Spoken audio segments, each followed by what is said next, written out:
This channel does not promote any violent, harmful, or illegal activities. All content provided by this channel is meant for an educational purpose only. বাহ, এবার হয়েছে স্বাদ। হ্যাঁ, অপূর্ব স্বাদ। MDH এর চাঙ্কি চাট মশলা, জীবনে আসল স্বাদ জাগলো। আসল মশলা yes MDH। কোনো ঠিকাদার রাস্তায় কাজ করতে চাইছে না, পিচের কাজ। এই পরিমাণ যে বৃষ্টিপাত, এটা তো আমরা আগে দেখিনি কখনো। তবুও আমরা চেষ্টা চালিয়ে যাচ্ছি। বৃষ্টির জল রাস্তায় পড়ছে, আবার নেমে যাবে, সময় দিতে হবে।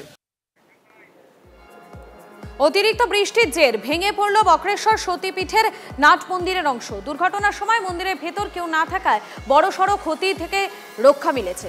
মন্দিরের এক সেবায়েত জানিয়েছেন, বহু প্রাচীন এই নাট মন্দির, অতিরিক্ত বৃষ্টির ফলে ভেঙে পড়েছে মন্দিরটি।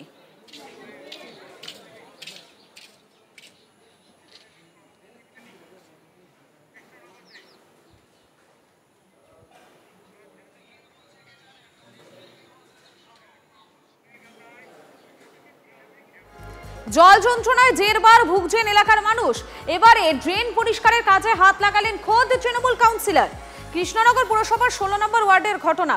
নর্দমা ছাপিয়ে অতিরিক্ত জমা জল ঢুকছে সাধারণ মানুষের বাড়িতে। পুরসভা পর্যাপ্ত সাফাই কর্মী না পাঠানোয় হাত লাগালেন কাউন্সিলর। বিকেলের মধ্যে জল নামার আশ্বাস। 16 নম্বর ওয়ার্ডে প্রায় 50% বেশি এলাকা মোংলা মাঠ দিয়ে শুরু করে অরবিন্দ রোড, পল্লীশ্রী টোটালটা জলমগ্ন ছিল। তো আমাদের পাম্প দুটো আছে, পল্লীশ্রীতে ভ্যাট পাম্প, দুটো পাম্প চালিয়েও আমাদের জল নামেনি। তো আজকে আমরা সকালবেলা দেখি যে নালা দিয়ে আমাদের জলটা যায়, পাম্পের জলটা অঞ্জনা খালে যায়, সেই ড্রেনটা টোটালি জাম ছিল। তো আমরা বাধ্য হয়ে আজকে আমাদেরকে নিজেদেরই নামতে হয়েছে ওই ড্রেনটা পরিষ্কার করার জন্য। আবাসের তালিকায় নাম থেকেও বাড়ি না মেলার অভিযোগ। ভগ্নপ্রায় বাড়িতে মাথা গুঁজে চলছিল 7টি পরিবারের দিনযাপন। দুর্যোগে সেখানে উচ্ছেদ। ভারী বৃষ্টিতে হুড়মুড়িয়ে ভেঙে পড়ল বাড়ি। অভিযোগ, বাড়ি ধসে পড়তেই পাশে দাঁড়ানোর প্রতিযোগিতা শুরু শাসক শিবিরের।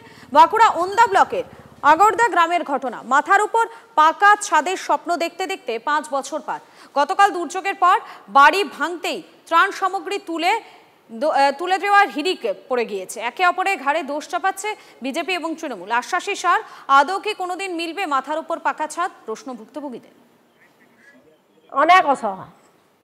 থাকবেন কোথায়? কোথায় এখন তো স্কুলে থাকতে বলছে সব পার্টির লোক। স্কুলে যে থাকছে রাতের বেলায়, আর দিনের বেলায় ইতিহাস সেটাই করে থাকতে হচ্ছে।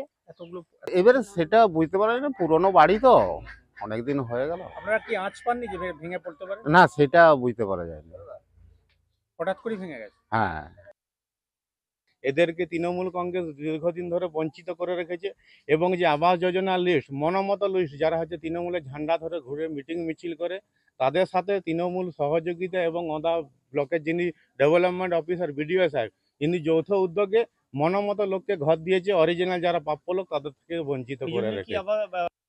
দেখুন, এটা ভাবতেই হবে। বিজেপি তো প্রথম আবাস যোজনার তালিকায় নাম ছিল। আজকে মাননীয় মুখ্যমন্ত্রী মমতা বন্দ্যোপাধ্যায় বাংলা আবাস যোজনার ঘর দিচ্ছেন, সেখানে 1,20,000 টাকা। এটা যদি কেন্দ্রীয় প্রকল্পটা যৌথ থাকতো তাহলে টাকার পরিমাণটাও বেশি হতো এবং ঘরগুলো ভালো হতো এবং আগে পেতো। আজকে ডিলেটা হয়েছে কিসের জন্য? প্রথম তো ভাবতে হবে আবাস যোজনার ঘরটা বন্ধ হয়ে গেছে, এর জন্য বিজেপির জন্য একদম।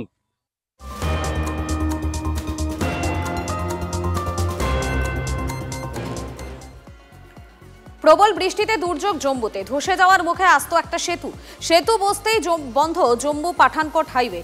একদিনে 158 মিলিমিটার বৃষ্টি জম্মুতে। বানভাসী জম্মু দুর্ভোগ চরমে। জম্মুর ছবি দেখাচ্ছি আপনাদেরকে, দেখতেই পাচ্ছেন সেখানে কি পরিস্থিতি তৈরি হয়েছে। একটানা বৃষ্টি, প্রবল বৃষ্টির জেরে দুর্যোগ জম্মুতে। ধসে যাওয়ার মুখে আস্ত একটা সেতু বসতেই বন্ধ জম্মু পাঠানকোট হাইওয়ে। একদিনে 158 মিলিমিটার বৃষ্টি জম্মুতে। বানভাসী জম্মু চরমে দুর্ভোগ।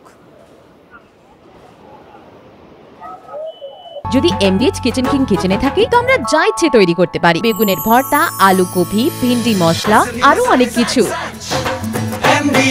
MDH